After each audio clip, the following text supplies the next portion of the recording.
بسم اللہ الرحمن الرحیم. السلام علیکم ناظرین. پروگرام انسائٹ کے ساتھ میں ہوں آپ کا میزبان سلیم بخاری. ناظرین, کشمیر میں کیا ہو رہا ہے وہ اب کسی کی آنکھ سے پوشیدہ نہیں ہے. جس ڈٹائی کے ساتھ بھارتی جو قابض فوجیں ہیں وہ وہاں کشمیریوں کا قتل عام کر رہی ہیں, وہ اب فوٹیج کی صورت میں پوری دنیا کو نظر آ رہا ہے. لیکن یہ بدقسمتی کی بات ہے کہ جہاں بھی مسلمان ممالک میں اس طرح کی خونریزی ہو رہی ہے یا کی جا رہی ہے یا کروائی جا رہی ہے, اس کے بارے میں عالمی ضمیر جو ہے وہ پتہ نہیں کیوں خواب خرگوش کی نیند سویا ہے. بھارت جو کچھ وہاں کر رہا ہے وہ تو کسی کو نظر نہیں آتا ہے. ویسے بھارت کے لیے اوباما صاحب جو ہیں ان کا دل بلیڈ کرتا رہتا ہے, خون بہتر رستا رہتا ہے ان کے دل سے, لیکن وہ وہاں پر مقبوضہ وادی میں ہونے والی جو خونریزی ہے, قتل و غارت ہے, جو سپریشن کی بدترین شکل ہے, اس کے اوپر ان کی زبان گنگ ہو جاتی ہے. یہی حال اقوام متحدہ کا ہے جس کے اندر پچھلے قریب 70 سال کے جو 2 قراردادیں پڑی ہوئی ہیں جس کے تحت کشمیریوں کو حق خود ارادیت دیا جانا تھا, اس کے اوپر وہ ضمیر بھی یعنی ابدی نیند سو رہا ہے. میں بہت کریڈٹ دیتا ہوں نواز شریف صاحب کو, جنہوں نے پچھلے سال خطاب کرتے ہوئے وہاں کہا تھا کہ 6 دہائیوں سے زیادہ یہ ریزولوشنز یہاں پر پڑی ہوئی ہیں اور اس کے اوپر عالمی ضمیر سو رہا ہے. اس کے بعد بھی کوئی اثر نہیں ہوا. حالانکہ حال ہی میں اونلی 4 یا 5 دن پہلے بان کی مون صاحب نے پھر ایک مرتبہ یہ جرأت کر کے کہا ہے کہ کشمیر ایک بہت سنجیدہ مسئلہ ہے اور اس کو حل کرنے کی تمام کوششیں کی جانی چاہیے.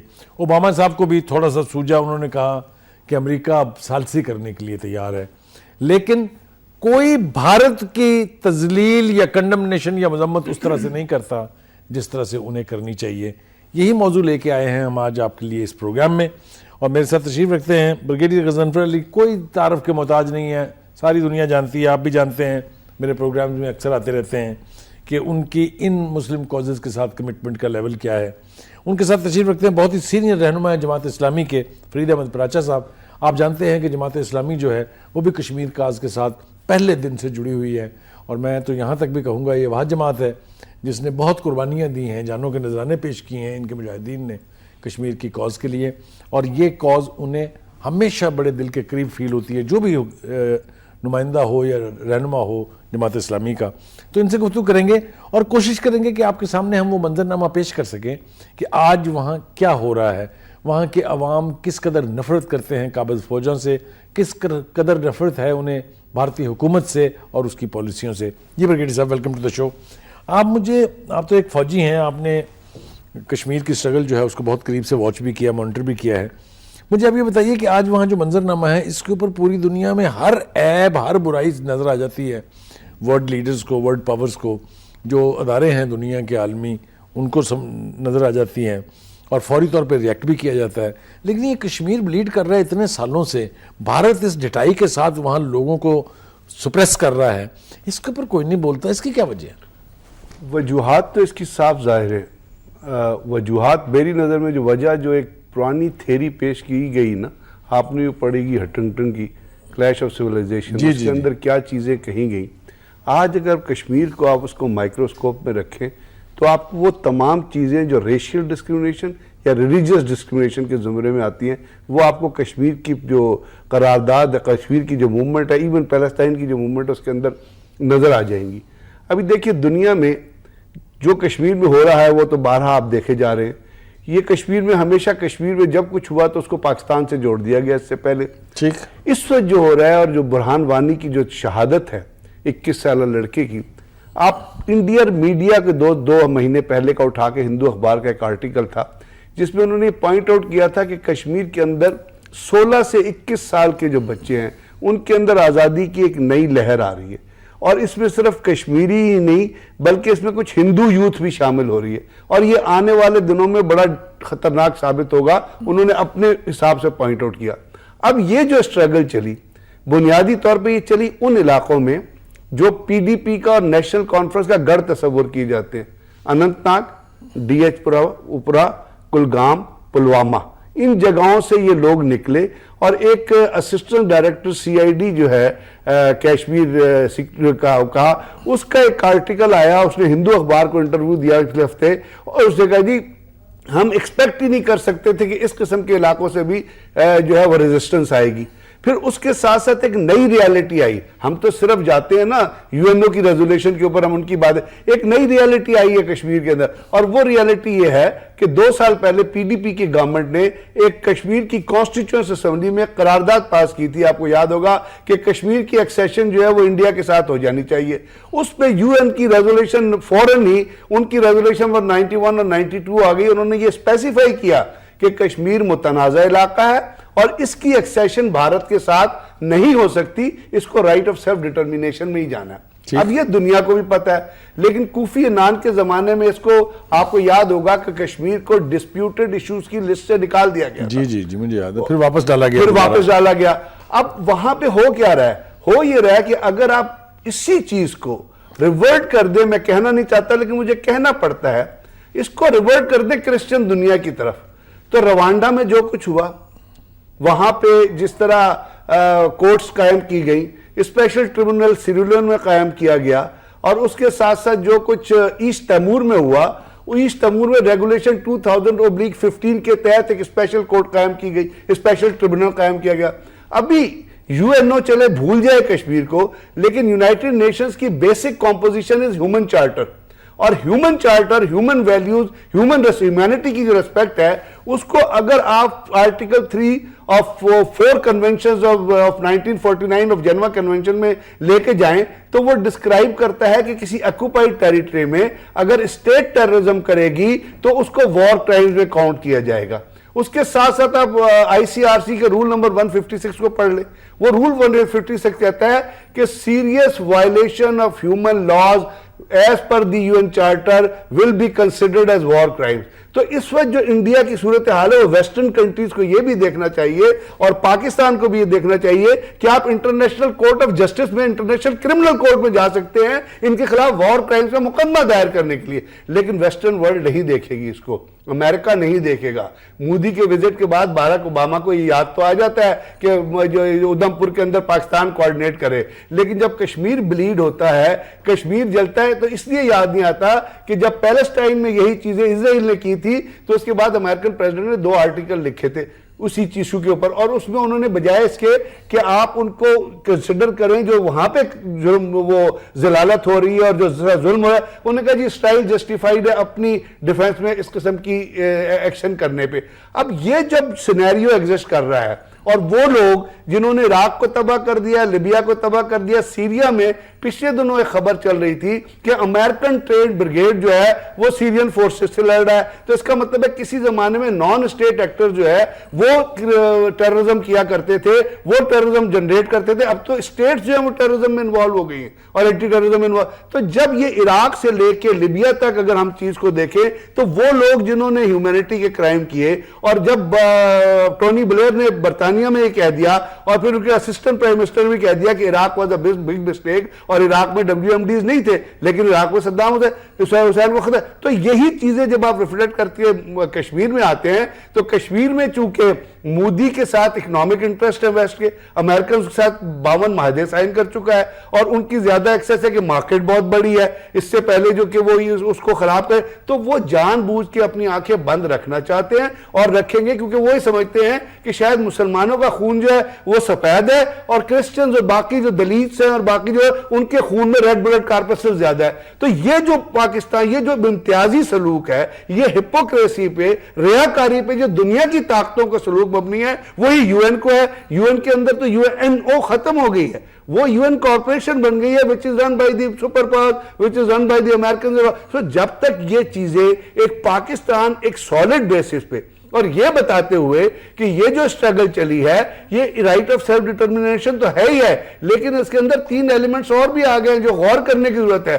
وہ یہ ہے کہ انڈیا وہاں پہ 370 کا سٹرکچر چینج کر کے سب سے پہلے تو وہاں پہ پنڈتس کی آبادیاں بنا رہا ہے, اس کے بعد نان لوکلز کو ریزیڈنٹ کر رہا ہے, اور تیسرا ہندو زائرین جو وہاں پہ وزٹ کرنے آتے ہیں ان کی تعداد بڑھا رہا ہے. اب بخاری صاحب ایک منٹ کو سوچئے, ہم پلیبسٹ کی بات کرتے ہیں کہ یہ مسئلہ پلیبسٹ پہ, اگر یہ ڈیموگرافک اسٹرکچر چینج ہوگا تو آپ کا جو پلیبسٹ اگر ہو بھی جاتا ہے تو کوئی فائدہ اس کا نہیں. خلاصہ تو ایک ذرا مہذب سا لفظ ہے, یہ شیطانی تکون ہے کہ جو جس میں نیکسس آف ایول کہا گیا ہے, ہاں بالکل ہے, جس میں امریکہ, بھارت اور اسرائیل شامل ہیں, اور ان کے پیکٹ ہیں، آپس میں معاہدے ہیں، بہت ساری چیزیں ہو رہی ہیں، ٹریننگ موجود ہے، اسرائیل کے لوگ جو ہیں وہاں آتے ہیں اور انٹیلیجنس کا پورا نیٹ ورک اسرائیل چلا رہا ہے. یعنی یہ طے ہے کہ مسلمانوں کو، اور خاص طور پر پاکستان چونکہ ایٹمی طاقت ہے، تو ان کے خلاف ہر طرح کا ہتھیار استعمال کرنا ہے، جاسوسی کا بھی، قتل عام کا بھی، اور جو کوئی بھی ذرائع ہو سکتے ہیں وہ کرنے ہیں. اب جو کوئی صورتحال ہے مقبوضہ کشمیر میں، وہ 5ویں نسل ہے ان کی جو اس کو بھگت رہی ہے، اور انسانی حقوق کی بدترین خلاف ورزیاں ہیں. یعنی یہ کہ دنیا کے اندر کہیں اس طرح کا کوئی کام نہیں ہوتا. پہلی بات تو یہ ہے کہ اس میں کوئی پاکستان یا کسی کے انوالو ہونے کا تو سوال ہی نہیں پیدا ہوتا کہ برہان وانی جو ہے وہ وہاں کا ایک نوجوان ہے، اور اس نوجوان کی شہادت پر پورے کے پورے نوجوان بڑے تعداد میں 3 لاکھ افراد اس کے جنازے میں شریک ہے. کون سا پاکستان یہاں افراد بھیج رہا ہے؟ یہ تو وہاں پورا علاقے کے علاقے اٹھ کھڑے ہوئے ہیں. ناقابل یقین ہے اور انتہائی بے مثال ہے اور لازوال تحریک وہاں اٹھی ہوئی ہے. کرفیو کو لوگوں نے دھجیاں اڑا دی ہیں کرفیو کی، اور دوسری طرف ظلم کی بھی انتہا ہے کہ گولیاں جو ہیں وہ سینے میں ماری جاتی ہیں، کبھی آنکھوں میں ماری جا رہی ہیں، آنکھیں لوگوں کو ضائع جو ہے وہ نابینا کرنے کا، کبھی جلوس منتشر کرنے ہوں تو وہاں ربڑ کی گولیاں ہوتی ہیں، آنسو گیس ہوتے ہیں، زیادہ سے زیادہ جو ہے وہ ہوائی فائرنگ ہوتی ہے، زمین پہ گولیاں ماری جاتی ہیں. لیکن یہ نشانے تاک کے، اس لیے 50 کے قریب افراد تقریباً شہید ہو چکے ہیں، 3000 سے زیادہ افراد جو ہیں وہ زخمی ہیں، اور کوئی پوچھتا نہیں ہے. یعنی یہ جو عالمی ضمیر کہہ رہے ہیں، یہ تو بے ضمیری کی انتہا ہے. اور یہی وہ دور معیار ہیں کہ ان کی زبانیں گنگ ہیں، ان کی نظریں اندھی ہوئی ہیں، انہیں نظر نہیں آ رہا کہ وہاں پر کیا ہو رہا ہے. اور یہ کہ کوئی چیز انٹرنیشنل میڈیا کو جانے کی اجازت نہیں ہے، انسانی حقوق کی تنظیمیں نہیں جا سکتی، تو خود یہ بہت بڑا جرم ہے. یعنی دنیا میں آپ نے جیل کی طرح بنا دیا ہے اس کو، مقبوضہ کشمیر کو، کہ وہاں پہ نہ انسانی حقوق کی تنظیمیں جا سکتی ہیں، نہ وہاں پہ میڈیا جا سکتا ہے. اور یہ جو ہمارے نام نہاد امن کے ٹھیکیدار، ان کی تو مطلب بے ضمیری کی انتہا ہے کہ کوئی لفظ تک نہیں کہا گیا، یعنی کوئی ایسا مذمت نہیں کی گئی. یعنی اس سے اگلے ایکشن ہونے چاہیے تھے، لیکن نہ کوئی واضح الفاظ میں مذمت نہیں. اب یہاں پر ایک اور معاملہ ہے، جیسے آپ نے سوال کیا کہ اس کی وجوہات کیا ہیں، تو وجوہات میں دوہرے معیار بھی ہیں، وجوہات میں مسلم دشمنی بھی ہے، شیطانی تکون بھی ہے، یہ ساری چیزیں ہیں. لیکن ہم خود بھی ہیں. یعنی پاکستان ہے جو اس معاملے کا اہم ترین فریق ہے. آپ دیکھیں کہ ہمارا رد عمل ایک عوام کا ہے، عوام کا الحمدللہ بہت اچھا ہے. لوگ مقبوضہ کشمیر کے عوام ہوں یا پاکستان کے یا آزاد کشمیر کے یا دنیا بھر میں جہاں بھی پاکستانی اور کشمیری موجود ہیں، وہاں ان کا رد عمل تو ماشاءاللہ بہت ہی اچھا ہے. لیکن حکمرانوں کا رد عمل کئی دن گزرنے کے بعد جو ہے وہ ہوا، اور پھر یوم سیاہ کا اعلان. بھی یوم سیاہ کا وہاں یوم الحاق پاکستان ہے، وہ پاکستان کا جھنڈا اٹھاتے ہیں، گولی کھاتے ہیں پھر جھنڈا اٹھاتے ہیں، پاکستان زندہ باد کے نعرے لگاتے ہیں، پاکستان کا یوم آزادی کے طور پہ مناتے ہیں، بھارت کا یوم آزادی یوم سیاہ کے طور پہ مناتے ہیں. ہمیں ان کو میسج دینا ہے کہ ہم ہر طرح سے آپ کے ساتھ ہیں، صرف انسانی حقوق کی خلاف ورزیوں پر ہماری آواز نہیں اٹھے گی، بلکہ آپ کی جد و جہد آزادی کو ہر طرح سے تقویت پہنچائیں گے. اور آپ کا یہ جو مشن ہے کہ کشمیر بنے گا پاکستان، یہ پاکستان کا مشن ہے اور پاکستان اس مشن کو پورا کرے گا. یہ وہ چیز ہے جس کی خوبصورت بات آپ نے کہی. بگیڑی صاحب آپ کے پاس میں آ رہا ہوں یہ سوال لے کے کہ یہ کبھی تو بھارت یہ کہتا ہے کہ جناب یہ تو میرا داخلی معاملہ ہے، اس کے اندر تو بھارت جو پاکستان جو ہے وہ مداخلت کر رہا ہے. آپ مجھے یاد ہے کہ آپ نے جب یہ پٹھان کوٹ کا واقعہ ہوا تھا تو ہمیں بتایا کہ کتنی جو ہیں سٹرپس ہیں جو سیکورٹی کی کراس کرنی ہے کسی کو اگر کوئی باہر سے آ رہا ہے. اس طرح آپ دیکھ رہے ہیں وہاں بھی انہوں نے بارڈر کو فینس کیا ہوا ہے، پورا کا پورا بارڈر فینس ہے. اس کے باوجود وہاں اتنی تعداد میں تو پاکستان سے لوگ نہیں جا رہے ہیں. تو ایک تو یہ آپ بھارت کا جو یہ کہنا ہے کہ جی یہاں پاکستان مداخلت کر رہا ہے اس کو ذرا تھوڑا سا ایکسپوز کر دیجئے، اور دوسرا یہ بتائیے کہ اگر وہ یہ سمجھتے ہیں کہ ایسا ہے تو پھر تو بھارت کا اللہ ہی حافظ ہے کہ اگر پاکستان کی فوج اتنی پینیٹریشن 4 لاکھ بندہ لے جا کے وہاں مظاہرہ کروا سکتی ہے تو پھر بھارت کہاں کھڑا ہے؟ یہ ذرا ہمارے سلیم صاحب، بھارت نے اپنا جو کیس ہے نا وہ ہمیشہ پروپیگنڈے پہ اور غلط انفارمیشن کے اوپر بیس کیا ہے. اور آپ کو پتہ چلا کہ مادھو پور میں ادھم پور میں جو کچھ ہوا اور اس کے بعد جس طرح چیزیں آئیں اور ہماری ٹیم نے وہاں وزٹ کیا اور اس کے بعد یہاں پہ جو ان کے اپنے ایک نیشنل سیکیورٹی انٹیلیجنس کے جو سسٹم کے ایک آفسر ہے جس کو بعد میں ان کا انٹرویو انیشل آیا، اس نے کہا پاکستانی انوالومنٹ کے کوئی شواہد نہیں ملے.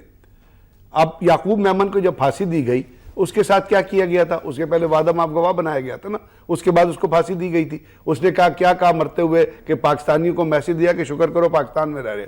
اس کے بعد پیچھے جائیں تو چٹی سنگھ پورہ میں کلنٹن وزٹ کر رہا تھا اور Madeleine Albright was the secretary of state. تو بھارت میں 35 سکھوں کو ایک لائن میں کھڑے کر کے رو نے گولی مار دی اور اس کا الزام ISI پہ جو پھینک دیا. جب اس کی انویسٹیگیشن ہوئی تو میڈلن البرائٹ نے اپنی کتاب میں لکھا مائٹی اینڈ آئی، اس نے لکھا کہ جی یہ کام جو تھا یہ انڈیا رو نے کیا تھا. اور کلنٹن نے اپنی آبزرویشن میں یہ لکھا کہ اگر میں بھارت نہ جاتا تو ہو سکتا ہے کہ 35 لوگوں کی جان بچ جاتی. یہ تھا وہ فیکٹ جس کو بعد میں بھارت نے اس کتاب سے وڈرا کروایا. اس کے بعد ICRC کی اور HRC کی ریسنٹ رپورٹ ہے کہ 4 راجپوتانہ رائفل نے ایک دن 100، ICRC 100 کہتی ہے، HRC 59 کہتی ہے، عورتوں کو ایک لائن میں کھڑے کر کے ان کے کٹس اینڈ کن کے سامنے بے حرمت کیا، ان کی عصمت دری کی. ابھی ریسنٹلی کابل میں ایک انڈین بریگیڈیئر کو شنٹ آؤٹ کیا گیا کابل سے کہ اس نے عورت کے ساتھ زیادتی کی تھی. UNO سے کوئی 7 آفسر ان کے شنٹ آؤٹ ہوئے جنہوں نے عورتوں کے ساتھ زیادتی کی تھی. یہ ہے انڈین آرمی کا کلچر. اور اس کے ساتھ ساتھ بے تحاشا واقعات ہیں جہاں پہ انڈین آرمی نے، انڈین 13 BSF نے، اس قسم کی یونٹوں نے لوگوں کو بلا کے ان پہ پوائنٹ بلینک رینج پہ فائرنگ کی کشمیریوں کی. ابھی 6 ڈسٹرکٹس میں اجتماعی قبریں دریافت ہوئی ہیں جو ہیومن رائٹس کمیشن نے دریافت کی کہ اس میں ایک قبر میں 2000 لوگ ہوئے. الیسٹر لیم کی کتاب پڑھ لیں، وہ کہتا ہے کہ جب آپ بھارت میں کسی سڑک پہ چلتے ہیں تو ہر 5 منٹ کے بعد آپ کو ایک چیک پوسٹ نظر آتی ہے. ابھی تمام جب آپ نے ایک بارڈر کے اوپر اتنا سیکیورٹی کا انتظام رکھا ہے، کشمیر اور سری نگر کے اندر آپ نے چیک پوسٹیں قائم کی گئی ہیں، تو اس میں یا تو آپ وہ کہتے ہیں نا، ایک شعلے فلم کا ایک ڈائلاگ ہے بڑا مشہور، آپ نے سنو گا کہ ٹھاکر نے ہجڑوں کی فوج پال لی ہے. تو پھر بھارت یہ بتائے کہ کس کی فوج پالی ہوئی ہے اگر اس سیکیورٹی کارڈن کے بعد بھی لوگ وہاں چلے جاتے ہیں اور اس سیکیورٹی کارڈن کے بعد بھی لوگ وہاں پہ کسی طرح جا سکتے ہیں. یہ اصل میں ہمیشہ ہی سے انڈیجینئس اسٹرگل رہی ہے، لیکن بھارت نے دنیا کو گمراہ کرنے کے لیے، دنیا کو مسلیڈ، اور دنیا بھی کیونکہ ویسٹرن ورلڈ ہے وہ ان کی مسلمانوں کے ساتھ ایک نہ جانی ہوئی سی جو ہے ان کی چپکلش ہے اور نفرت ہے، اور اس کے وجہ میں وہ بائے کرتے ہیں مودی کی بات. آپ یہ تو چھوڑیے، آپ کو یاد ہے آسٹریلین وزٹرز تھے، ان کو ایک جیپ میں بھارت میں آگ لگا دی گئی تھی. 38 اسٹیٹ 33 ابھی بھارت میں ایک انڈیپینڈنس موومنٹ چل رہی ہے جس کو آپ ریڈ کوریڈور کہتے ہیں. تو یہ کیا ریڈ کوریڈور بھی پاکستان کی طرف سے گیا ہوا ہے؟ نیپال میں جو اجمل قصاب کی جو آپ کو کنفیشن سٹیٹمنٹ دی گئی جو کبھی ذات پاکستان میں اس نام سے ذات ہی نہیں ہوئی کبھی، اور وہ گرمکھی میں لکھی ہوئی تھی، اور پاکستان نے جب ایکسیس مانگی تو پاکستان کو ایکسیس نہیں دی گئی. تو بھارت جھوٹ کا پلندہ ہے اور مودی سب سے بڑا دہشت گرد اب وہاں آ گیا ہے. اب وہاں 2 چیزوں کا نیکسس ہو گیا ہے. بھارت آرمی تو دہشت گرد آرمی ہے. بھارت آرمی نے سارے ٹارچر جو ان ہیومن لاز 11 لاز لگے ہوئے ہیں. یونائٹڈ نیشنز کی ایک ہیومن رائٹس کمیٹی ہے، اس کے سیکرٹری جنرل کی رپورٹ آن ریکارڈ ہے.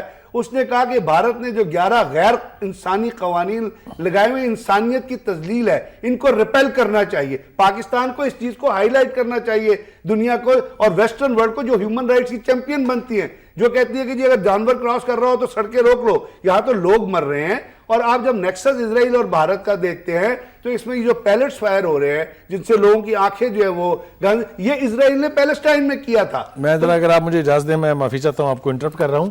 ناظرین، اس وقت ہمارے ساتھ حافظ سعید صاحب ہیں، جماعت الدعوہ کے، ہمارے لیے بہت قابل احترام ہیں. ان کا کشمیر کے حوالے سے جو سٹانس ہے ان کا، ان کی جماعت کا، اس کے بارے میں 2 رائے نہیں ہو سکتی کہ ان کی کمٹمنٹ جو ہے وہ جہاد کشمیر کے ساتھ جو ہے بالکل ٹوٹل ہے. حافظ صاحب السلام علیکم. وعلیکم السلام.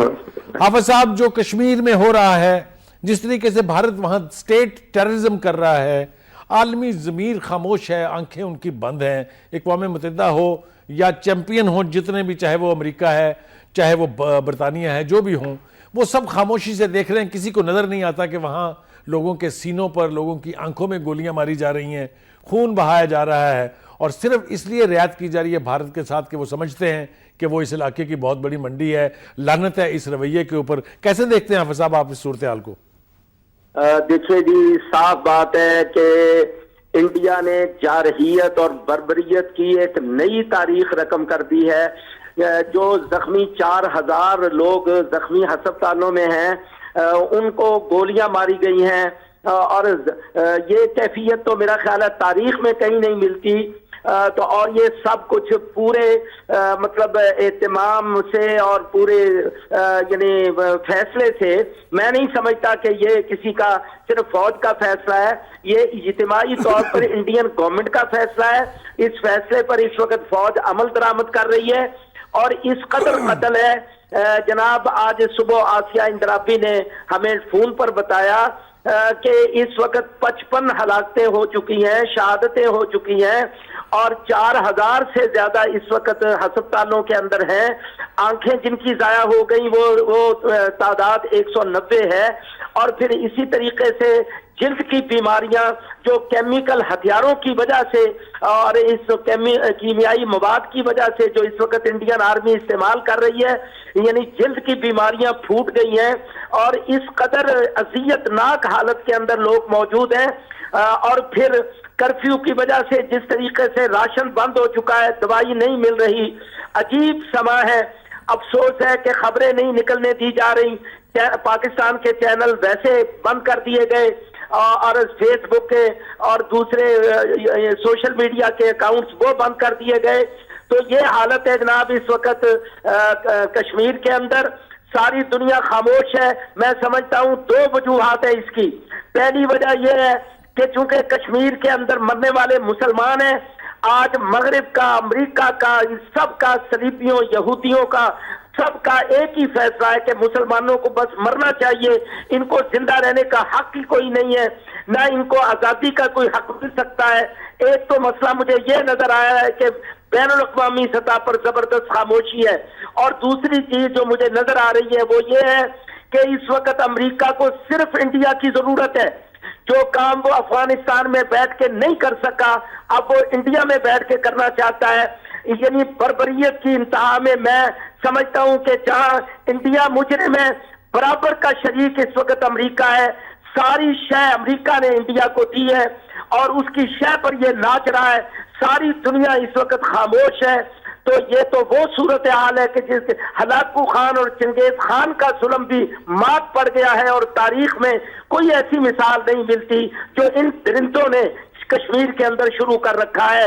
بہرحال یہ وقت تھوڑا ہے، انشاءاللہ جس طرح کشمیریوں نے حق ادا کر دیا، وہ گولیاں کھا کر پھر رہے ہیں، لیکن اس کے بعد پاکستان حافظ صاحب آپ سے میری درخواست یہ کہ آپ ہمارے ساتھ ہی رہیے گا. ایک بہت ہی مختصر سی بریک کے بعد میں واپس آپ کے پاس آ رہا ہوں ایک اور سوال لے کے. ناظرین ایک بریک کے لیے چلتے ہیں، واپس آئیں گے تو حافظ صاحب سے بات جاری رکھیں گے. کروں گا کہ جتنے زیادہ سوالات اپنے مہمانوں سے پوچھ سکوں تاکہ آپ کو ادراک ہو سکے کہ اس وقت کشمیر کی صورتحال کیا ہے، اس ریجن میں اور عالمی امن کے لیے کیا خطرات اس میں موجود ہیں. برگیڈ صاحب، میں نے بریک پہ جانے سے پہلے کہا تھا کہ کراچی، کشمیر، کابل میں امن نہ ہونے دینا کس کا ایجنڈا ہے؟ کون نہیں چاہتا کہ ایسا ہو اور کیوں ہو؟ ہے تو بڑی لمبی ڈسکشن یہ، لیکن بڑی بریفلی اگر آپ کہیں کہ Kabul central Asian republic, Russia, American interest, western interest, وہاں کے اوپر جو تیل کے ذخائر پڑے ہوئے ہیں، وہاں پہ جو ترکمستان، ازبکستان اور باقی علاقوں میں جو نیچرل ریسورسز پڑے ہوئے ہیں، جو گیس کے ریسورسز پڑے ہوئے ہیں، وہ پہلی پرائورٹی ہے ویسٹرن ورلڈ کی. تو اگر وہاں پہ امن ہو جاتا ہے تو وہاں پہ کوئی لاجک نہیں رہتا امریکن فورسز کے رہنے کا. اسامہ بن لادن کو کیوں مارا گیا تھا؟ یا کویت پہ جب آپ کو یاد ہے امریکن ایمبیسڈر نے کتاب لکھی تھی صدام حسین سے، جب کہتے کہ کویت پہ حملہ کر رہو، تو اس نے اپنی کتاب میں لکھا تھا، اپریل تھی میرا، انہوں نے لکھا تھا کہ میں یہ ڈر رہی تھی کہ صدام حسین کے آخری وقت میں اسلامی جذبات نہ جاگ جائیں اور وہ کوئی کویت پہ حملہ کرنے سے پیچھے نہ ہٹ جائے. حملہ اس لیے کرایا گیا تھا کہ امریکن فورسز نے they wanted to put foot on ground in سعودی عربیہ. تو وہ حملہ کرایا گیا. اس کے بعد وہ حال ہے, اس سے پہلے انہوں نے کہا تھا کہ we will remain neutral in شتل عرب کیسز. اب یہ ایک گرینڈ پالیسیز ہوتی ہیں, ہم تو اس گرینڈ پالیسی کو نہیں سوچتے نا.